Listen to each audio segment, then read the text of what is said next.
you're a small time car builder, content creator, building engines, doing stuff like that, let me know. Because I know it's hard to get followers, especially when you're just started. I will follow you. Just let me know, send me a message. You don't have to follow me back, it'd be nice. But I will follow along because I love watching new builds. I love watching just regular guys in cars and garages. You know, I also love Cletus and Adam LZ and them guys, but they are way past most of us when it comes to things we can do in our own garage. It's the reason why I really like Derek from Vice Grip Garage, because he does a lot of the basics. Now, he has some cool builds also that I can't afford, but he still goes back and does basic things, and I love it. I hope he stays that way.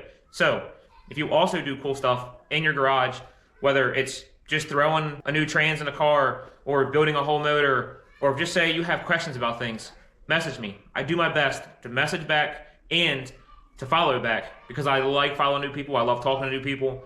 If you have any questions about small block Ford stuff, turbo stuff, any questions about Chevy stuff, ask away. I'm here to help.